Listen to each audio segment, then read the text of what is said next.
ne tugenda ku kyaki ne tuweereza. Twabaddeko pulogulaamu zaffe zitwali tulina okukola nga famire era ne tuzimaliriza. Pulogulaamu emu yokka gye tutasobodde kumaliriza, obudde bwatukutte ne tutasobola kugimaliriza bulungi. Then bwe bwatuuse, bwe twamaze okuweereza emutundwe ne tuvaayo ne tugenda mu practice ne tuvaayo, ne tugenda mu nviiri ne tuvaayo. Katwali tulina omuntu gwe tulina okusisinkana olunaku lwa jjo, naye obudde ne butukwata, obudde ne bumukwata. Kati ffe ne tuvuga ne tukomawo ewaka. Bwe twatuuse ewaka n'embeera awo naye nga obulamu bulungi si bulungi, buli awo nga sirina bwe nyiza bunyonyola muntu kye nadde mpulira, naye nga siri bulungi. Kati kuva lwe twava mu nkuŋŋaana ezo zonna zonna ze tubaddemu nakoowa nnyo, era omubiri ne guliyakitinga mu bintu bingi bingi. Kati ne bampaako ku ddagala, nembeera ku ddagala erimu. Kati jjo ne ŋŋamba abaana ffe bunaku twebaka leeti nnyo nnyo nnyo nnyo nnyo, almost ndooza bwe tubeera ffe tusembayo okwebaka. Tutera kwebaka 9:00 olwo ate nga tukedde obuliri nga tubukedde. Ekyo kya buli lunaku, si kya lunaku lumu. Bwe tukedde 8 n'oyingira mu buliri, naye olwokuba nti omubiri gwamanyira kwebaka 9-10 era otulo tetukukwatirawo ddakiika eyo. Mukama mulungi yeebazibwe. Kati olwajjo twakomyewo waka nga bukyali, ne tufuna ebyokulya nga bukyali, nemmira eddagala nga bukyali. Naye mbaleka mu ddiiro, simanyi oba bo babuddemu ssaawa mmeka. Ne mbagamba siwulira bulungi, kaŋŋende nkole ki, kaŋŋende neebake. Era ne mbalekawo awo mu ddiiro abaana, nze ne nnyingira mu buliri. Bwe natuuse mu buliri otule tetwankwatiddewo ssaawa eyo, mbeera ne messages nnyingi nnyo ku ssimu zange. Kati ne ŋŋamba kasaawa nkomyewo leero waka bukyali, kanjira nzira ddamukko ku message. Ne nkwata essimu yange ne nziramu messages ku ssimu ezimu bwe zawezeruza ssaawa nga 4-5.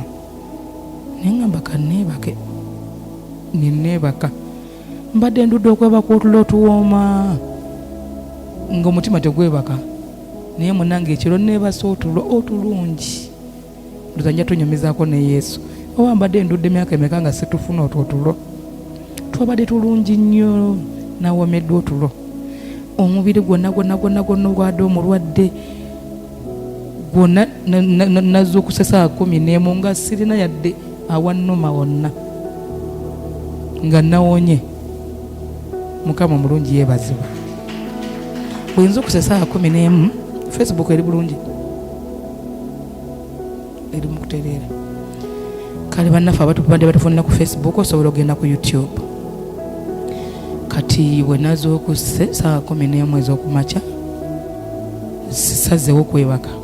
Nabadde ne pulogulaamu ey'abamakya ga leero nga nnyingi era nga nasuuze ngambye omuwala wange nti olina okukeera tuva wano nga bukyali.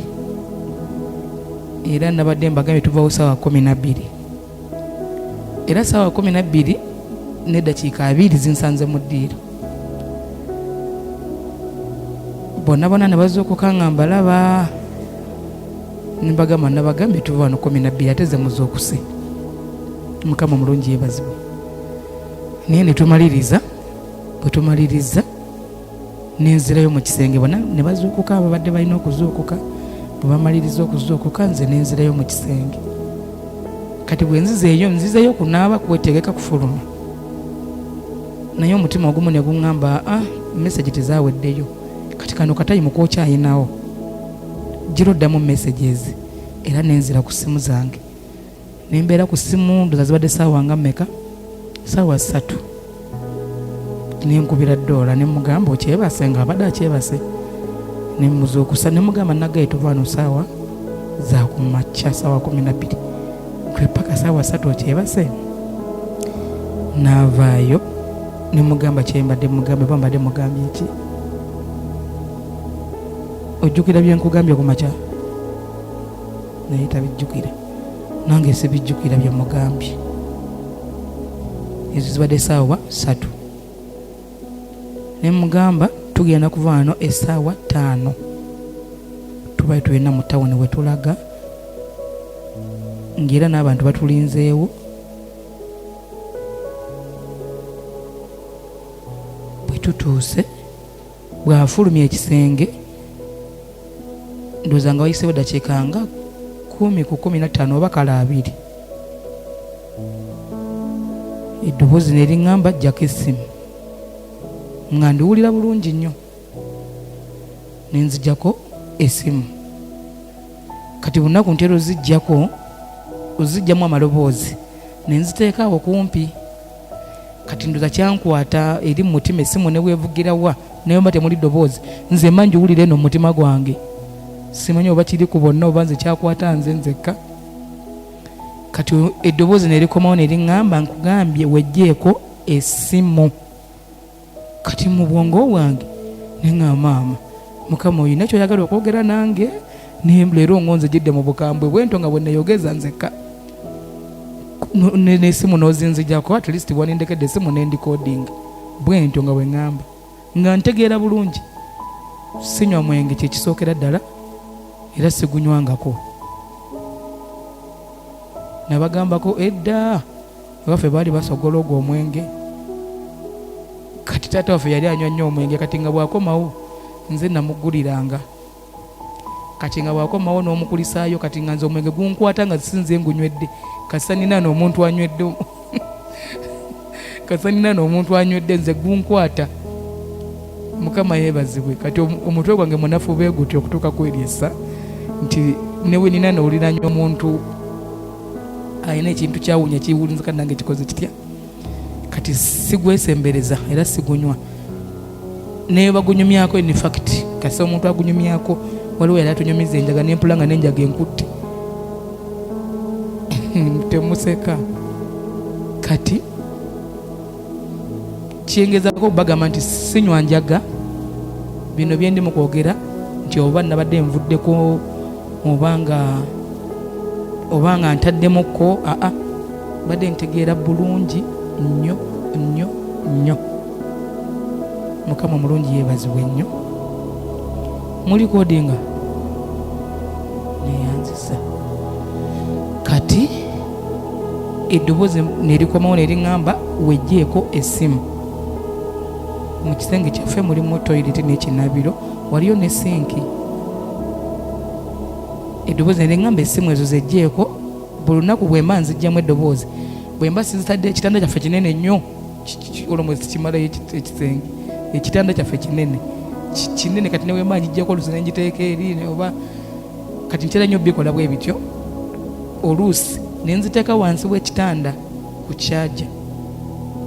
Ku luno eddoboozi liŋŋambye essimu zijjeemu amaloboozi oziteeke mu kinaabiro ku sinki nozibika ozibikke.